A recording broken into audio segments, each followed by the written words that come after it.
This is coming from EA, as CEO Andrew Wilson, as reported by IGN.com, and COO Laura Miele addressed the future of games on their last earnings call. Someone asked a question about AI, and they said, that the gaming industry should be one of the greatest beneficiaries of AI, even describing AI as an augment to EA's teams, as well as a way to allow players to create content with EA's worlds.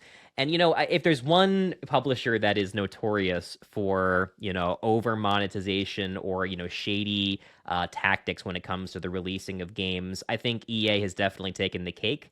They've shown themselves more than once with flops like the last Battlefront that came out, and the way that they tried to overdo it with microtransactions. But they've also had hits, right? They're the ones releasing the Jedi games, Yeah. which love them or hate them, they are very much beloved, and single player experiences without any kind of hook. I mean, Bruno, do you think that obviously EA is looking at this, and obviously gaming companies and publishers are going to be looking at how to utilize it? It's inevitable. Everybody is. But I mean, do you think there's a right and a wrong way to do it?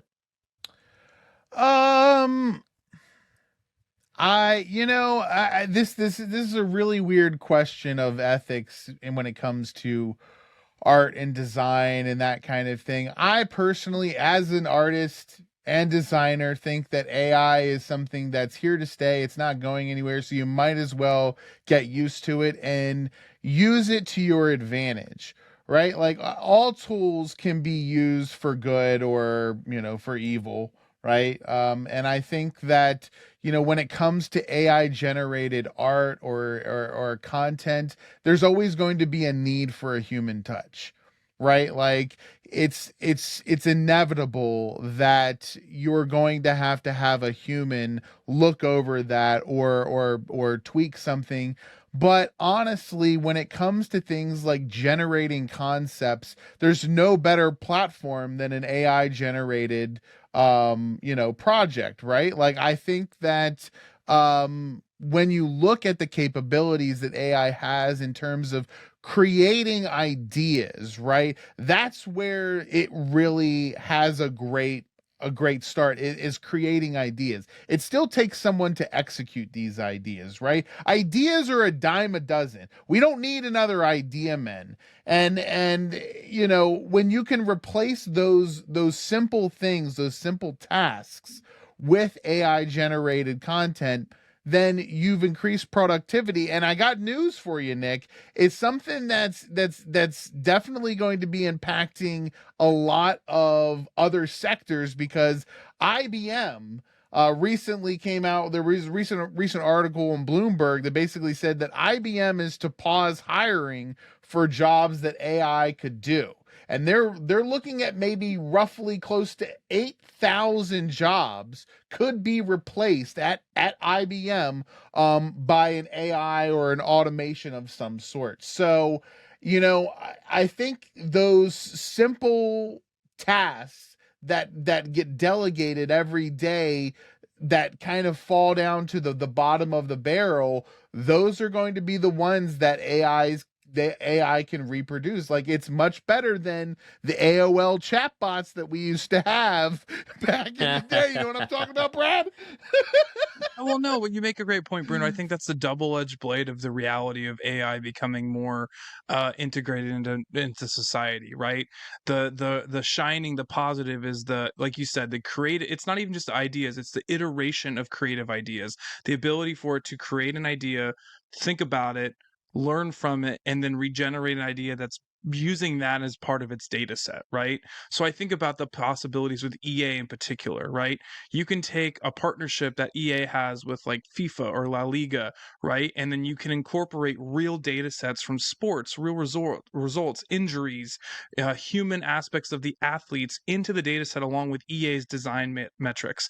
And it's going to give you a more realistic creation idea of how to better create sports games. However, Yeah. the downside, right? You're right, Bruno, is okay, all of a sudden now if AI is doing these things that's much more advantage, it has really you have these smart content tools that are AI supported, you don't need the people to do that, right? So all of a sudden now, how much are these companies going to shrink or kind of become more fit for purpose when AI becomes a more integral part of their day-to-day operation.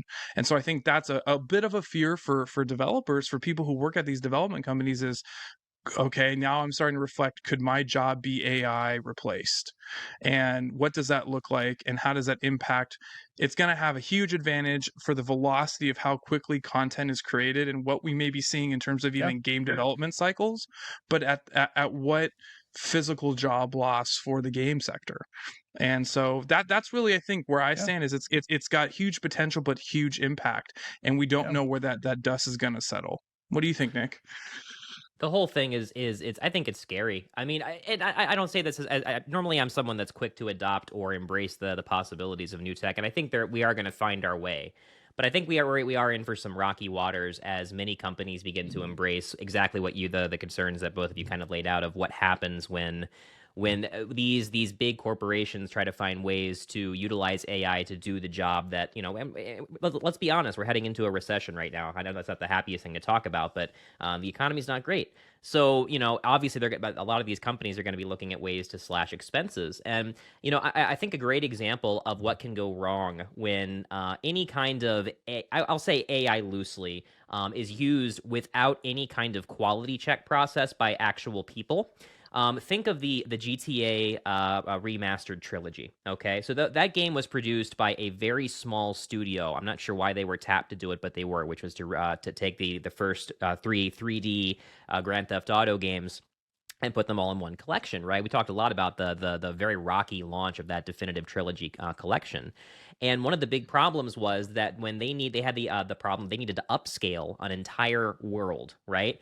One of the ways they did it was with basically a form of AI. They used it to procedurally go through all of the textures and upscale them to modern day resolutions. And the problem with that was, if you actually go through some of it, you can see where it got lazy and just repeated textures. There's incorrect textures on certain buildings. What was really funny was some of like the pay, spray and pay and spray, like car washes and that kind of thing.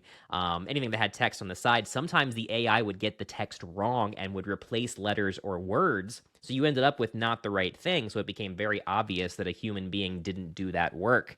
And I think that's going to be one of the big challenges. Is if we rely too much on this, especially in the early phases of the tech, what are the implications going to be when these games start coming out that are homogenized? They look and sound the same. Look at the entertainment sector right now, especially places like Netflix, where even shows that do remotely okay tend to get canceled in their first season, often within weeks of premiering.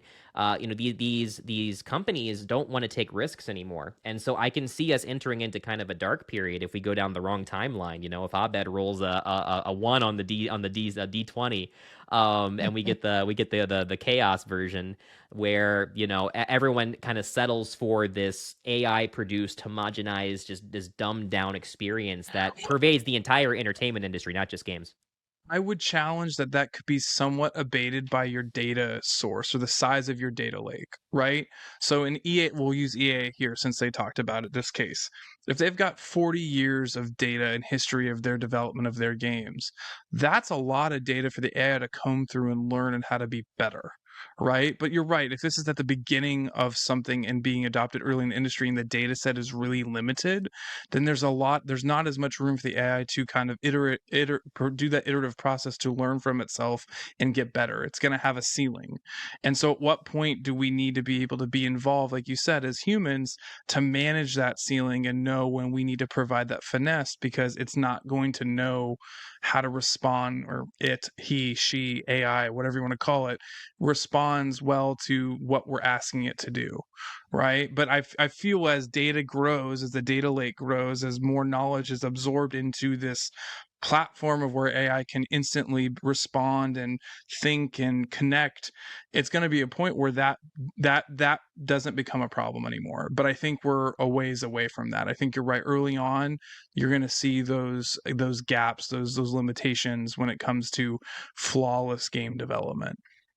So, one of the things that I got a degree in communication and new media, and that's a really vague thing, right? New media. What is new media and what does that mean? And that's essentially what the whole program was designed around was basically how to look at the type of media that we're going to have in 20 years and how to adapt to that. Because, you know, as Russell said in the comments, it's I better hop on the train or get left behind. And that's very true. I think that if you've got the idea where your job couldn't be replaced by AI, or it's something that you don't want to use, you're really missing out on essentially a whole another aspect of technology, right? That'd be like saying I don't want to use a phone. You know, I don't want to use a handheld device. I'd rather just use a desktop or whatever, or vice versa.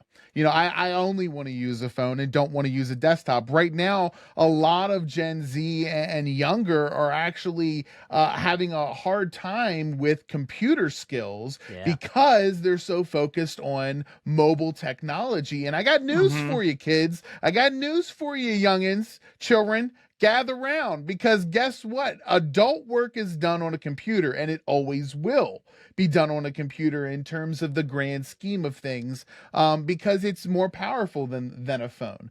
And I think that when we have these technologies, it's very important to look at how to adapt them into your job. And if your job could be replaced, then you need to look at the next step, right? There have been tons of jobs in the history of the world that have been replaced for one reason or another, you know, due to the advancement of industry or technology. And so those types of things, you know, I mean, look at how many people used to type up letters, right? You know, during World War II to send to, you know, loved ones and, you know, back and forth communications.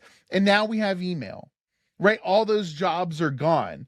Well, they're still there, right? But it's more or less one person. You don't have a whole team of people, you know, women mostly, you know, typing these things up. So it's just amazing to me that, you know, this is going to be another notch in that belt, right? A notch in the industry of humans and how we essentially come to deal with this.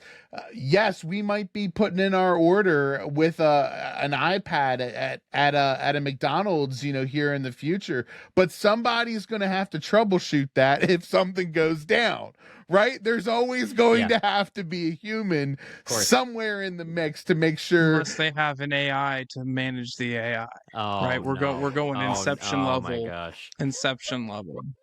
That's now you've gone Skynet. Now you've gone Skynet. Right? Yeah. The AI has reviewed the AI and found that the AI has done no wrong. Welcome to Apocalypse. Quit the Bill.